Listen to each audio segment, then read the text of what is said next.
போக்குவரத்து தொழிலாளர்கள் வேலைநிறுத்த போராட்டம் இரண்டாவது நாளாக நடைபெற்று வருகிறது. சென்னை கே நகரிலிருந்து இணைந்திருக்கிறார் செய்தியாளர் ராஜ்குமார். அவரிடம் களத் தகவல்களை கேட்கலாம். ராஜ்குமார், இந்த வேலைநிறுத்த போராட்டத்தினால மக்கள் பெரிதளவு பாதிக்கப்படல அப்படின்னு சொல்லப்பட்டிருந்தாலும் எதனா ஒரு பகுதியில பேருந்துக்காக காத்திருக்கும் சூழல் எதனா ஏற்பட்டுச்சா?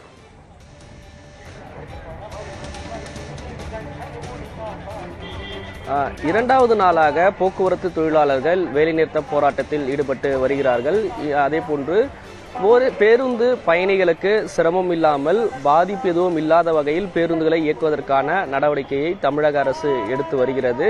இரண்டாவது நாளாக இன்று போராட்டம் நடைபெற்று வந்தாலும் வழக்கம் போல இன்று காலையிலிருந்து, அதாவது காலை 4:30 மணியிலிருந்து இயக்கப்படக்கூடிய முதல் பேருந்து சேவை சென்னை நகரில் அனைத்து பேருந்து பணிமனைகளிலிருந்தும் பேருந்துகள் இயக்கப்பட்டு வருகிறது. தற்போது கே நகர் பேருந்து நிலையத்தில் கூட நாம் பேருந்து பணிமனையில் இருக்கிறோம்.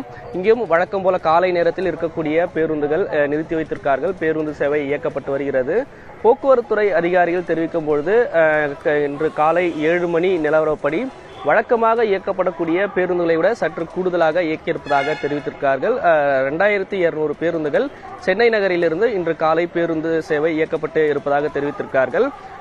இன்னும் அதாவது பீக் ஹவர்ஸ் நேரத்தில் இன்னும் பேருந்து சேவை எப்படி இருக்கிறது என்று பார்க்க வேண்டும். வழக்கமாக காலை 8:30 மணி முதல் 10:30 மணி வரை பீக் ஹவர்ஸ் நேரத்தில் பொதுமக்கள் அதிக அளவுக்கு பயணம் செய்யக்கூடிய நேரமாக இருக்கிறது. அந்த நேரத்தில் பேருந்து சேவை பொதுமக்களுக்கு தங்கு தடையின்றி கிடைக்கிறதா, எந்த விதமான இடையூறும் இல்லாமல் பேருந்து கிடைக்கிறதா என்று பார்க்க வேண்டும்.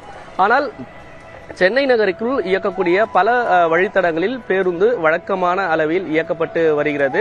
ஒரு சில இடங்களில், அதாவது புறநகர் பகுதியிலிருந்து சென்னை நகருக்கு உள்ளே வரக்கூடிய இடங்களில் பேருந்து சேவை கிடைப்பதில் சற்று சிரமம் இருப்பதாக பயணிகள் தெரிவிக்கிறார்கள். குறிப்பாக குன்றத்தூர் பகுதியிலிருந்து சென்னை நகருக்கு உள்ளே வர வேண்டாம், அதாவது குன்றத்தூரிலிருந்து கிண்டி, சைதாப்பேட்டை இந்த மாதிரி பகுதிக்கு உள்ளே வரக்கூடிய இடம், அதே போன்று திருப்போரூரிலிருந்து திருவான்மியூர் OMR வழியாக சென்னை நகருக்கு உள்ள வரக்கூடிய இடம், மாதாவரம், இது போன்ற புறநகர் பகுதியில் சற்று சிரமம் இருப்பதாகவும் அரை மணி நேரத்திற்கு மேல் காத்திருந்து பயணம் செய்ய வேண்டிய சூழல் இருப்பதாக பயணிகள் தரப்பிலிருந்து தெரிவிக்கிறார்கள்.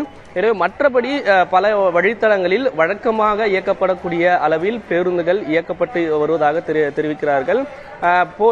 சென்னை மாநகர போக்குவரத்து கழகத்தினுடைய மேலாண் இயக்குனர் அல்பி ஜான் வர்கீஸ் கூட பேருந்து சேவை இயக்கப்படுவதில் காலை நேரங்களில் பெரம்பூர் பேருந்து பணிமனை உள்ளிட்ட இடங்களில் ஆய்வு செய்து வருகிறார்கள்.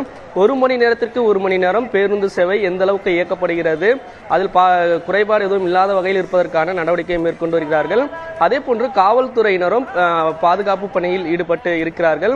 இதே அளவுக்கான பேருந்து பீக் ஹவர்ஸ் நேரத்தில், அதாவது கிட்டத்தட்ட 2200 பேருந்துகளும் இயக்குவதற்கான நடவடிக்கை எடுத்திருப்பதாக தெரிவித்திருக்கிறார்கள். அதன் அடிப்படையில் பேருந்து சேவை தற்போது வரை இயக்கப்பட்டு வருகிறது. ராதா, பயணிகளுக்கு எந்தவித பாதிப்பும் இல்லாமல் இருந்தாலும் கூட ஒரு சில இடங்களில் காத்திருக்கும் சூழல் ஏற்பட்டிருக்கிறது. பாதுகாப்பு பணியிலும் காவலர்கள் ஈடுபட்டிருக்கிறார்கள். கூடுதல் விவரங்களை வழங்கியமைக்கு நன்றி ராஜ்குமார்.